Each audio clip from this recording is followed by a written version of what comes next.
Thank you. So, oh wait, you know what? I need to turn this guy on. There, can you guys hear me now? Yeah. That better? Yeah, cool. So what I'm going to talk about today, I'm going to do kind of two talks in one.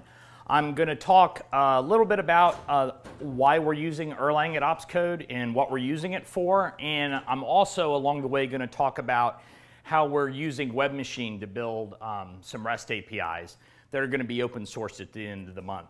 For folks that are using Chef or familiar with Chef, the open source Chef builds the REST API for the Chef server. We are in the process of porting that over completely to Erlang. We're getting rid of all the Ruby code, and that's going to be open sourced at the end of the month. So that's what about 80% of my team's been working on for the last year. So a little bit about myself for people who maybe don't know me. I've been using Erlang for about 6 years. I did a series of screencasts for the pragmatic programmers, Erlang in Practice, which is how most people have maybe at least heard my voice, hopefully not seen my face too much. I've worked at a number of companies using Erlang. I worked at Engine Yard, if anyone remembers a project called Vertebra, kind of wound up going nowhere. I worked on that using XMPP to try to do server automation and node management. I've worked at Heroku and Basho since then, and I'm now, as Yuri said, a director of engineering at Opscode. I run one half of our engineering group. My team has about 10 guys on it. We're spread pretty much coast to coast. We don't have anyone in Central time zone, but we have people everywhere else in the continental US and all the other time zones. And we do primarily Erlang and some Ruby, and we're hiring. So if any of this stuff I'm talking about today sounds interesting at all and you'd like to hear more, look me up after my talk or at lunch. So Chef, this is just kind of boilerplate slide for people who've not heard of Chef or don't know much about it. This is Opscode's product, our reason for existence. I think it's really pretty cool. Infrastructure as code. Think of it as like a DSL to automate provisioning, managing, deploying applications, infrastructure, virtualized servers. It does all of that. And it's, as this last bullet point says, it's pretty awesome. Chef Server API. So I joined Opscode in June of last year. I've known the guys at Opscode for 3 years, maybe a little bit after they were founded. At the time, I was a freelance Erlang developer, and I came and I did a bunch of training for them and kind of gave them the Erlang bug. So when I joined, we were having all kinds of problems scaling our API in our hosted environment. We provide several different flavors of Chef, and the one that was giving us the most scaling pain was our hosted environment, where we get lots and lots of requests. And at the time, this API was written entirely in Ruby and was just kind of a train wreck to scale. It was the original implementation from when the company was founded and had kind of evolved over time. So, I don't know, the words that come to mind are things like organic mudball. That gives you an idea. So, typical API request to give you guys an idea. We take security really seriously, so there's some public key authentication that goes on. We use Couch. We're about to get rid of Couch as well. Part of the open source code is also going to be APIs to talk to Postgres and MySQL. Couch is just really, it's a great database for the right use cases. I really like the guys that work on Couch, but it's not meeting our needs any longer, so we're going to be migrating away from it. And it's a pretty typical REST API. Post, get, put, delete, you know, all the things that you'd expect to have. So here's a question for you. How much RAM should a worker process for a simple API like this use? So on average, we get about 60 requests a second. Each request, the data is around 44K. So roughly back of envelope, ignoring any overhead for code loading, VM, garbage collection, or anything, you get around 2.7 megs. This is for the Ruby stuff. Yeah, I'm going to have numbers to show that in a bit. So you say, okay, maybe code plus copies. You know, you've got some wiggle room in there for garbage collection. You know, so increase that by 10, so 27 meg. So how about 100 meg? So concurrency, it's Ruby, so you don't get a lot of concurrency. We're using Unicorn, so you get one request per Unicorn worker. So 204 megs per Unicorn worker, and you can only serve one request at a time with one of these workers. So we have 12 workers per server, 8 servers, 19.2 gigs of RAM for pulling JSON out of a database and sending it to a client. Exactly. This is why we're moving to Erlang. And the main way we're doing it is with webmachine. And so this kind of gives you the motivation for why we're doing it. I'm now going to kind of switch gears. We're going to look at webmachine. I'm going to walk through some things we're doing. I'm going to show you some tools, at least one library we wrote to make working with webmachine easier. And then at the end, I'll come back to this and show you guys what the numbers look like for the Erlang code that we've been able to put into production. Oh, and there will be code along the way. So what is webmachine? How many people here are familiar with webmachine? Oh, that is awesome. A couple years ago, when I first started giving talks about webmachine, I would say webmachine, and people would be like, what? Like no one knew what it was. So I'll go through this really quickly. It's a RESTful behavior engine, and what I mean by that is it implements this really nice state machine under the covers that handles all of the logic that you need to worry about to be a well-behaved RESTful service. And that's actually a lot more complicated than most people realize, and it's a thing that's really easy to get wrong. And the guys at Basho who wrote webmachine and maintain it now, they're really conscientious about this, and it's something I really appreciate about the framework, is that it takes that headache totally out of my mind. It's got some graphical debugging, which I'm going to demonstrate in a little bit, which is super good when you've got endpoints that aren't behaving the way you'd like for them to, and you don't understand why. Being able to walk through like a graphical flow chart and see where the framework made a decision and why, that's an awesome thing to have. This has really good performance, and this is something that will be borne out when I show you our performance numbers for our Erlang API at the end of the talk. And it's battle tested in commercial products. Basho uses this. If I remember correctly, webmachine was originally written for an early incarnation of React for their REST interface. It's shipped in every release of React. It's used in a number of other places as well, and we're relying on it in our production environment. So it's a really, really nice framework, a great library. So another thing I really like about webmachine is it's just got a really small number of central concepts. So once you kind of get these in your head, assuming that you're comfortable with Erlang and you're comfortable with Erlang syntax, it's pretty easy to get code up and running. There's not a lot of ceremony. There's not a lot of complicated, what word am I looking for here? Concepts to master. There's really just 3: resources, callbacks, and routes. And for people that have ever done any web programming at all, I don't think any of this is going to be new, because you see the same thing in frameworks in Java, Ruby, Python. So I'll kind of blow through these. Webmachine with routes. Routes are contained in a file typically called dispatch.conf, but you can name it whatever you like. We're going to walk through. I have an example webmachine app we're going to walk through. It's a file that has lines that look exactly like this. It's a 3-element tuple. The first element is the URL. This is like a pattern matching thing that webmachine uses to figure out when it gets a request. It looks at the URL and says, okay, which bit of code is supposed to handle this? The next element is the resource, or the Erlang module that's responsible for handling requests that point to that URL. And the final one is any initialization parameters you want to pass to your resource. The thing that's also kind of neat about doing this kind of programming with Erlang is the model maps really well to Erlang's native strengths, meaning that each request is its own Erlang process, and it's its own Erlang process executing your resource, so they're completely separate. You don't have any contention between requests unless they have some other shared resources like a database. So that's a simple one. So what this would map to is any request that comes in on /users is going to be sent to this user manager all users resource. Slightly more complicated one, although still not very. You can, in this URL mapping portion here, you can have a literal users, and then you can have a bound variable. So if you notice the difference, the first element in this list is a string, and that's a literal. So that means that you have to have /users as the first element in the URL.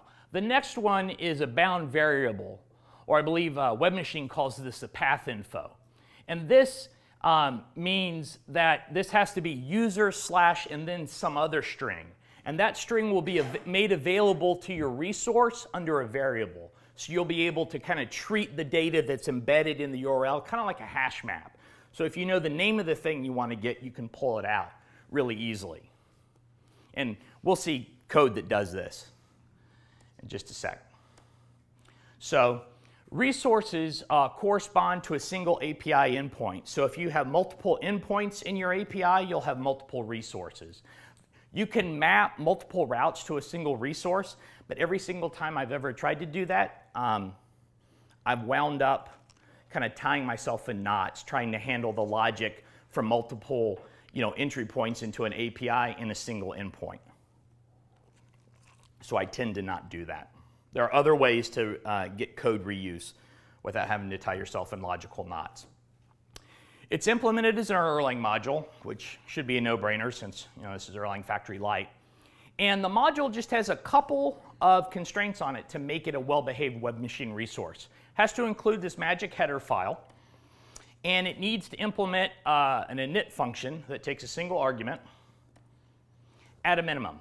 If you do those things, you've got a basic resource. It can't actually do anything, can't produce anything useful, but you've written a web machine resource. The framework has over 30 different functions you can implement on your resource, but they're all optional. The only one that you absolutely have to implement is init. Everything else has same defaults for them. So callbacks are these functions, and they have to be publicly exported by the module because they're called by the framework code. And each callback runs at a different designated time during the pipeline of processing the request. And this gets back to the RESTful behavior of your API. There are different points as a request flows through your pipeline that web machine will need to make decisions about what to do with the request. And as it comes to each decision point, assuming you've implemented the function for that decision point, it'll call it. If not, it'll call whatever that same default is. So you only have to implement as many functions as makes sense for your endpoint. You don't wind up with a ton of boilerplate code every time. And like I said, there are over 30 possible callback functions. I've never had to implement all of them in a single resource. Same defaults automatically used. So that's a really quick introduction to web machine. The concepts, I wanted to show you guys some code because this is a technical conference and we should look at code. Doop-a-doop-boop. Oh, I've got a soundtrack.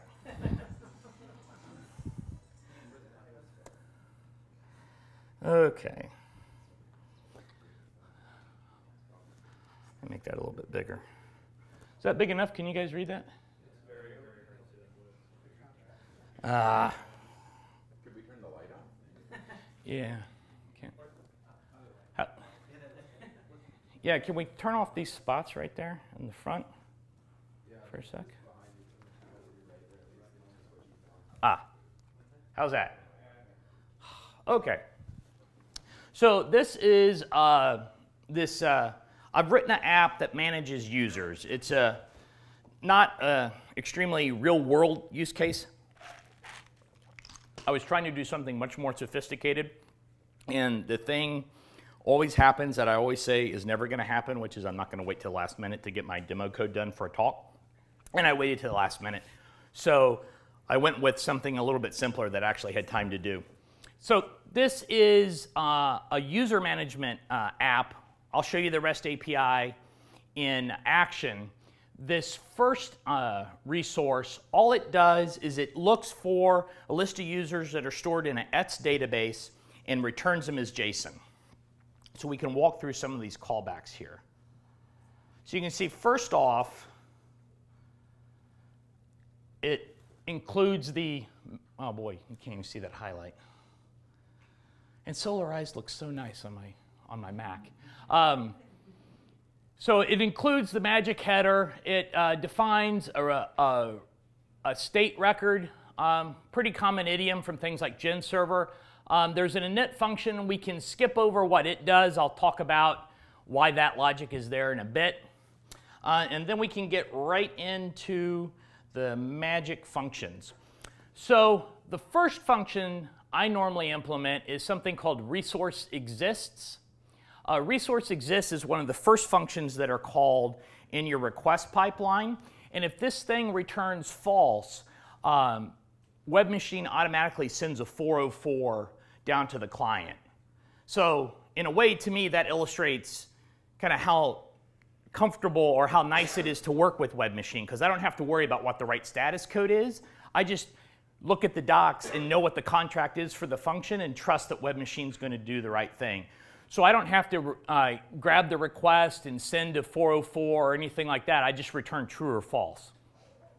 So since all this guy does is he lists the users out of my database, he's always going to return true. He might have an empty result to send, but he's always going to return true. The other thing he does, and this is something I do quite a bit, is I use resource exists to go ahead and grab whatever data I need.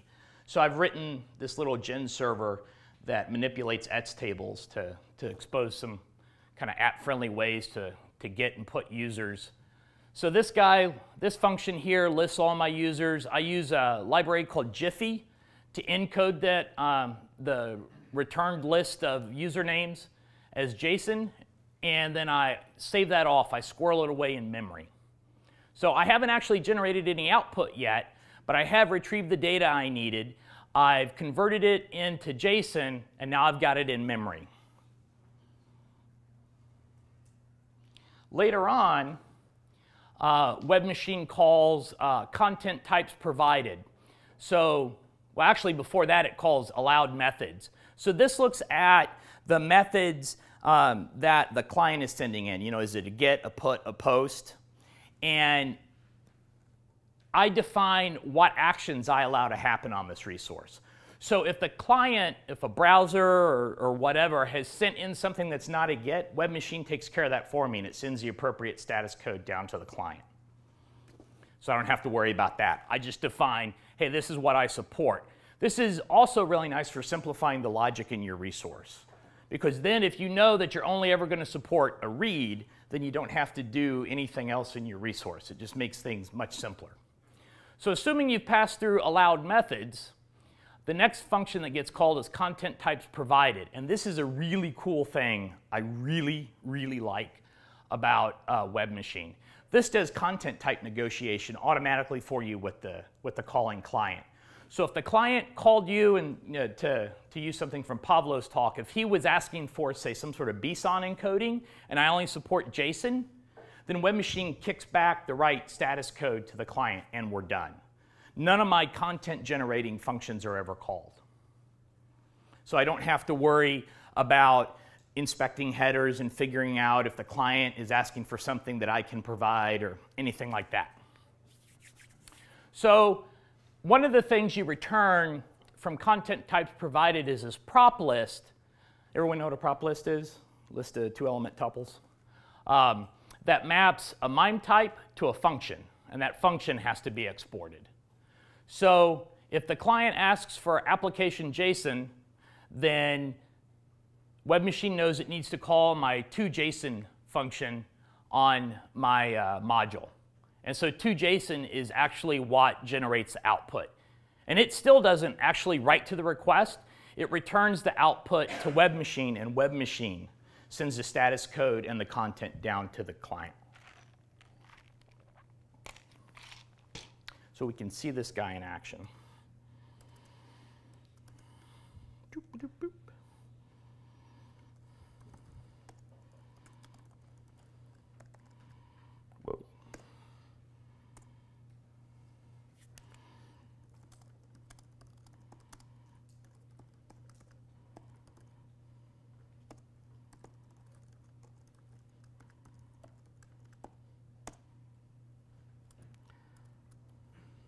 Okay. And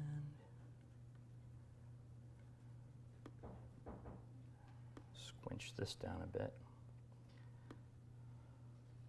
Have you guys ever used this app before? This is great for debugging REST APIs. This is an app, I think it costs like $1.99 on the App Store. It's called HTTP Client. And it lets you build requests and send them, and it lets you can look at what the request was that was sent as well as the response, and you can build up bodies. It's really nice. So I have my server running on localhost port 9999. So I can send a GET.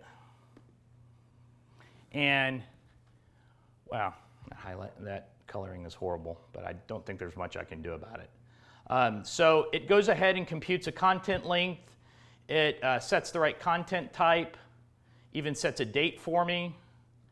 And there's my output, which is an empty JSON list because I don't have any users in my database. So if I change that, I say I do a post. So webmachine only called enough of the functions on my resource to figure out that I don't handle post. And then it kicks this back to the client. I don't have to generate any of that. Webmachine does that for me.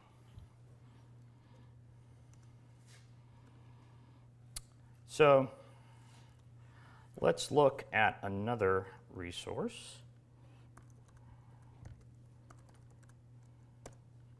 So this one is a bit more elaborate. So this is a resource that actually manages individual users. So it's used to create a user, update a user, fetch a user record, delete a user. This all happens in a single resource source file. So again, there's a init function. We can skip that. This is a pattern I find myself using a lot in webmachine. See, resource exists, which looks a lot like the resource exists we saw in the previous source file, except I've implemented a 3-argument version of the function that pattern matches on the method, the HTTP method. And I do that because in this case, post has creation semantics. And so if someone tries to post or create a user that already exists, I want to be able to check that and return a conflict, which is what happens here. So in this case, I am kind of overriding what webmachine does. But it gives you the flexibility to do that. So if you need to slap the eject button early and return a different status code really early on, and we do this in a few places in our code, it gives you the ability to do that.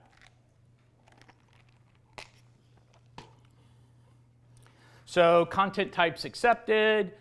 We've already seen content types provided is kind of, well, it is exactly the inverse of provided, and content types accepted is used when you're receiving a request that has a body from the client. So put, post, that kind of thing. And this just says to the client, hey, I can only accept requests that have this MIME type on it. And so when I get a request like that, if the MIME types match up, then webmachine is going to call from JSON, which also has to be an exported function. Then my, where to go? Allowed methods get, put, post, delete. My from JSON, which just changes which function I call in my little user manager store, depending on if it's a create or a put, which would be an update. And then some internal functions down here that are just helper things. So we can see this guy in action. So let's see.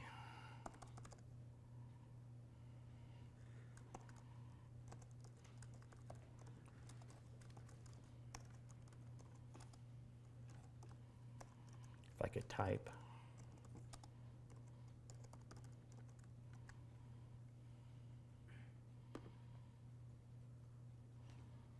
So you can see I got a little output here from my app. This is the database. I left some, kind of embarrassing, I left a little debug printout in my code. This created a user in my ets table, and webmachine returns me 201 created. I can then try to send a post again, and I get a conflict because that user already exists.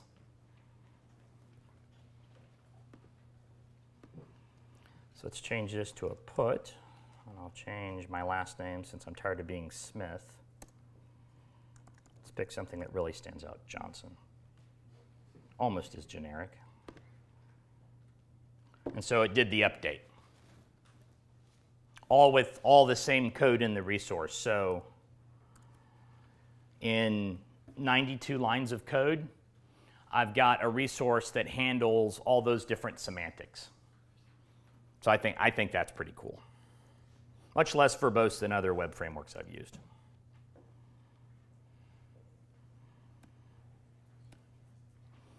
So another thing that webmachine provides is support for conditional gets. Does everyone know what a conditional get is? How many people don't know what a conditional get is?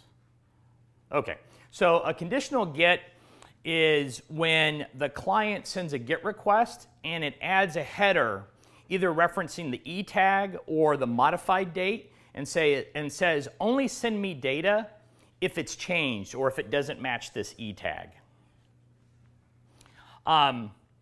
It's great for reducing client to server or server to client traffic, and it really improves performance if you have clients that can do this. And this is me being sarcastic. It's a total pain with webmachine, because this is all you have to do to turn on conditional get support. If you're going to use E tags, which is what I generally do, you write and export a function called generate E tag, which takes whatever your data is and generates some sort of checksum or token that is going to be the same unless the data changes. And you return that to webmachine. And then it uses that to do conditional get support with the client. You don't have to do anything else. So you write a single function and it works. So I've actually got, and I think it's my all users resource. Yeah, and you know, the code on my slide is a little wrong. You have to return whatever you want the E tag to be, plus the request and the state. And that's a common idiom with all of webmachine. You return whatever the return value is for the function, plus the request and the state. Can anyone guess why you always have to return the request and the state? Yep. It's so you have an opportunity to mutate either the request or the state while your function is running, so you can return a mutated copy of it, since Erlang, has read-only variables. So when I run this guy, let's see, back to my users endpoint.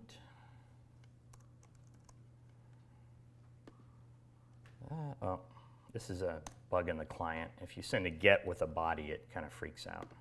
There we go.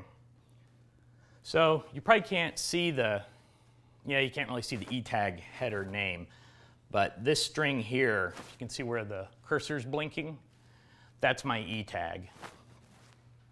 So then if I grab that and I add a header,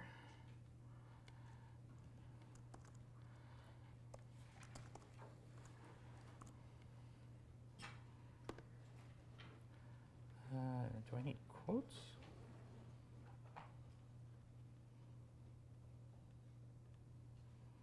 Come on. Ah.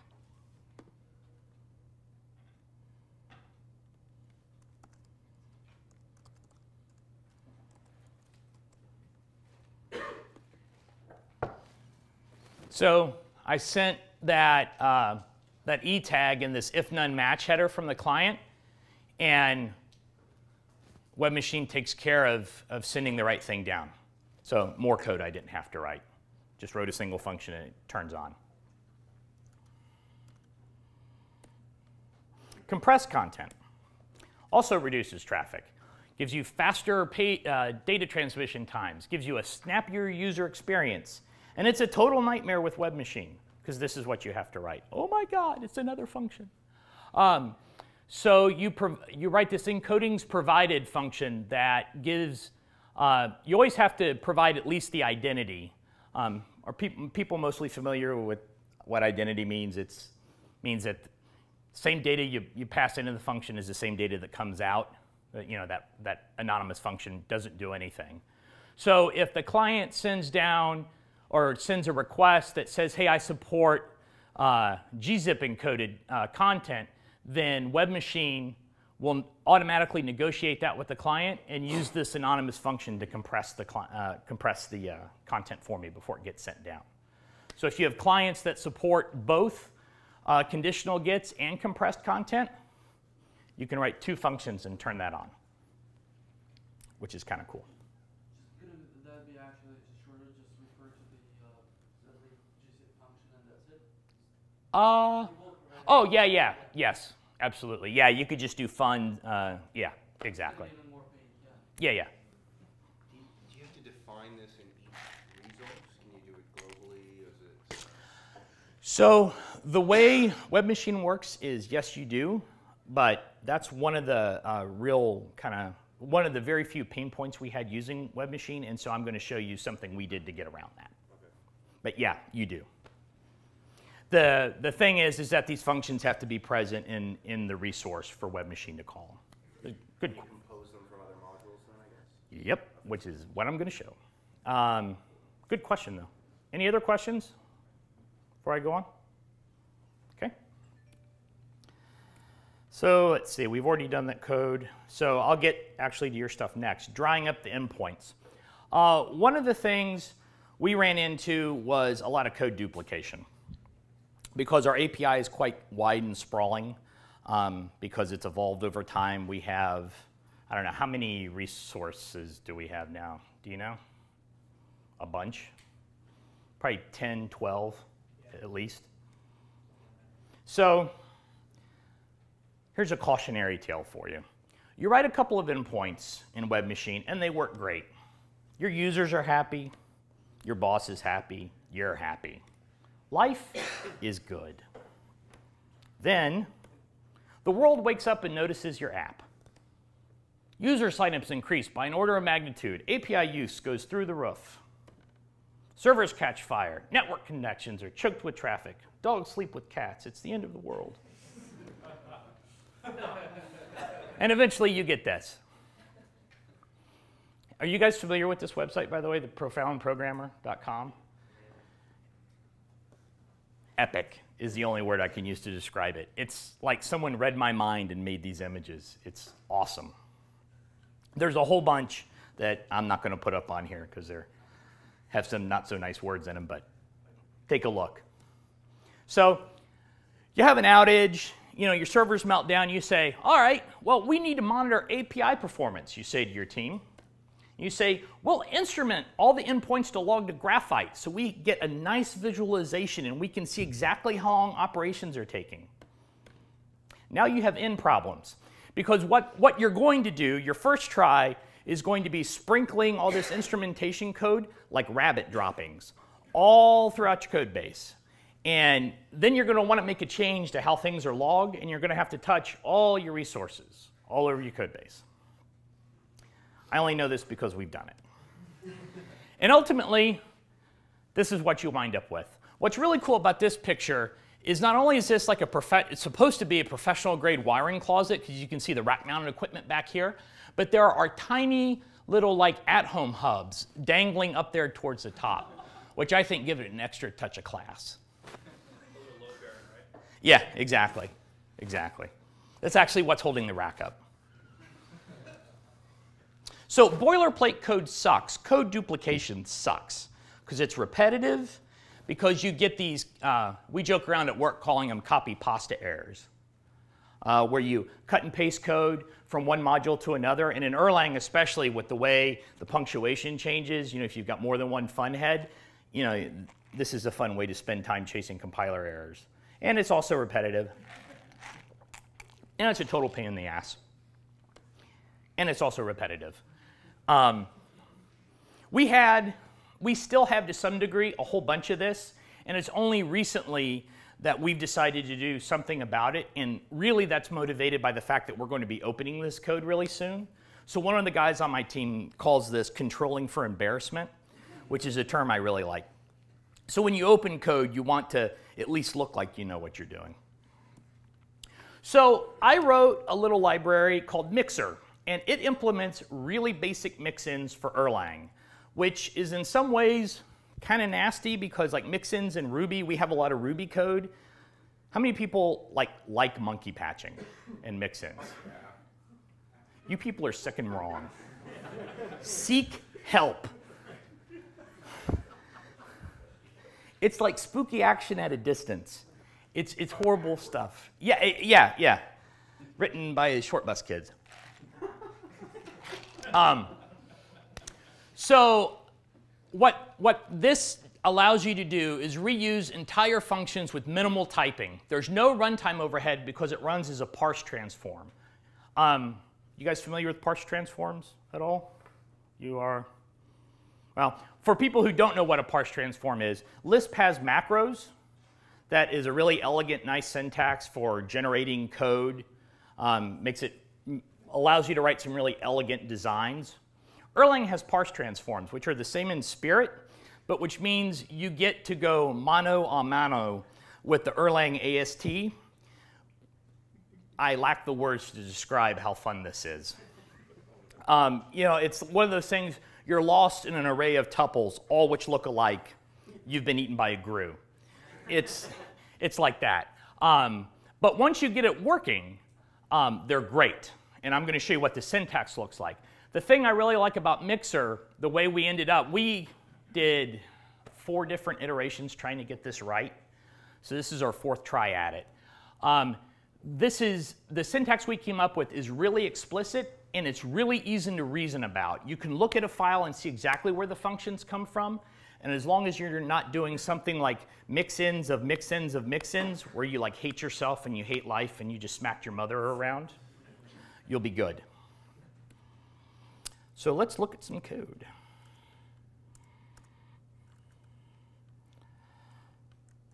Let's see. So I have taken a couple of functions that got duplicated when I was writing, make this bigger again. When I was writing this demo app, I took a couple of functions that I kept having to write over and over again. So content types provided and content types accepted. Write that in every single resource. And if you do a real world API where you're having to do authentication or authorization, there will be other functions that you just write over and over and over again. And they're always the same. This is just one short example. So I've implemented these in one module called User Manager Endpoint. So if I go into, let's go into all users. Let me delete that guy.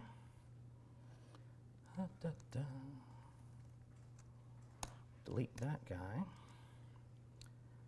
Now I come up here and I include a magical header that turns on the parse transform for this file. And then I say, let's see, what was that? User Manager Endpoint. So I'm going to mix in functions from this module, and I'm going to do, let's see, content types provided.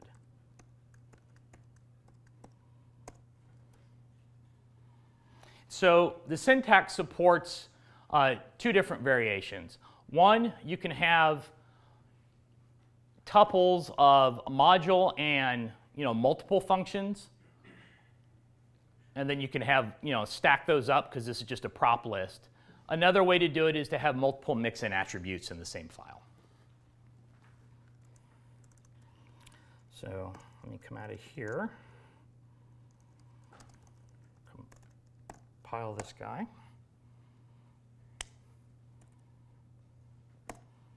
Restart my app.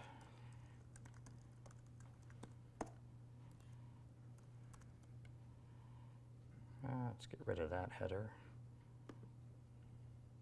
Yep. So I still got the right content type, but it pulled that function from that other module. And so now I've only had to implement that function one time. And I can do that same thing across all my resources. The other thing that Mixer does is it allows you, I'm not quite sure how I feel about this, but you can also do something like this. I won't actually compile this, but you can give this a different name. Or something like that. So you can import functions and then alias them to a different name. We found this useful because we had some slight variations in our authentication logic depending on the endpoint. So we wanted to implement the different authentication mechanisms in a central place, but then expose them in a way that webmachine could understand. So we can mix in just the function we want and give it the right name so webmachine is happy. The other thing that Mixer does, this mix-in parse transform, is it goes ahead and creates a public export for the generated function. So under the covers, this isn't sucking in the code from this module and plopping it in here. I tried doing that, and that's too hard because you have a lot of implicit code dependencies, referencing things that might not exist in your module. So what this does is it generates a stub kind of glue function that just calls that guy and passes all the arguments along. So you're importing content types provided to here, and so it's going to generate a content types provided with 2 arguments, and it's just going to pass those arguments through to the other function. We started out doing this. We wrote a macro to do this because we thought we wanted it to be that explicit. Well, then you wind up with duplicate macro usage everywhere, which is, in its own way, a certain ring of hell.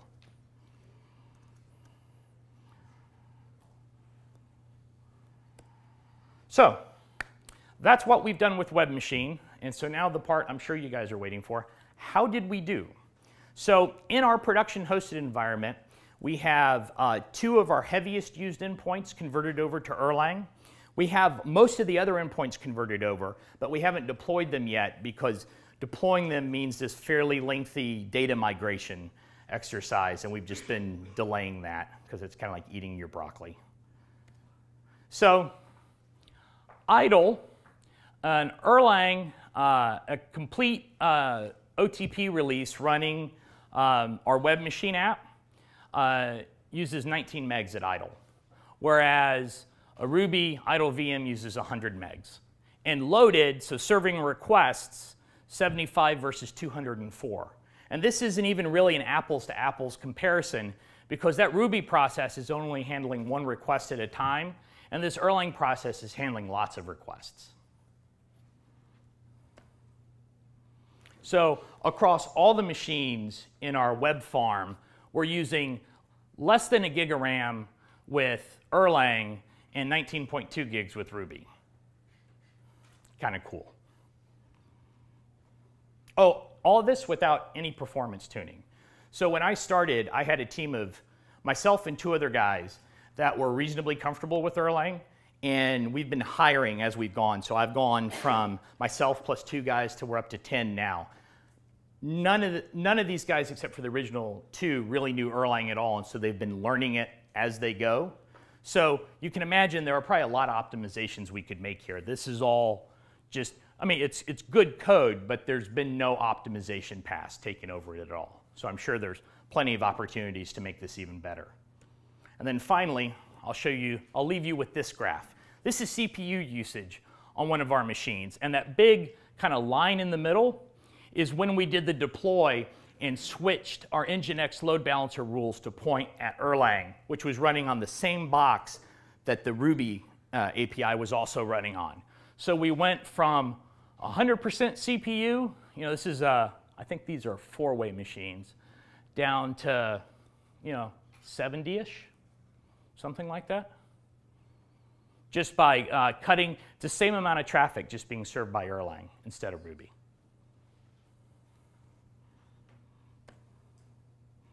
So that's all I have. If we've got a few minutes, I can take a few questions. Yes? Did you say Mixer was open? It will be. It's not yet, but it will be at the end of the month. If you look at the blog on opscode.com, we'll have a big announcement when we open it. But our plan is by the end of August. You talked about logging, and I thought that's where you were going with Mixer. Did I miss Oh, that's not logging as in logging like to a file. That's taking, like, I took this long to talk to the database. It's like code instrumentation, and then sending that metric over to Graphite, or we use eStatsD or StatsD to do that. But anyways, it is the same sort of thing where you might want every function to, well, you'd often want to do this with aspect-oriented programming, wrap everything in timers. How did you do that? So what we do is in Erlang, or in webmachine, you have the init function, and then you have, which is guaranteed to always run, and a finish request function, which is always guaranteed to run. So we've built on top of Mixer, and we've defined some behaviors that describe the contract for what it means to be an endpoint for our API. And so we've added some additional events that we guarantee to fire around that. But we use Mixer to make sure that those things get called at the right time, so we don't duplicate that code. And then that's how we get stuff into Graphite, so we get these nice visualizations. So we can see, like, this request took 200 milliseconds, and we spent 50 of it talking to the database, and another 20 talking to disk. I mean, we can really get some nice views. Anything else? Any other questions? Yes? Which version of Ruby do you use? I'm sorry, what? Which version of Ruby do you use? 192 version of Ruby? Do we have in prod? I think it's the Enterprise Edition. 187 then? Yeah. For legacy reasons more than anything else. Yeah, the GC fixes. Yeah. Memory leaks suck. Well, thank you very much.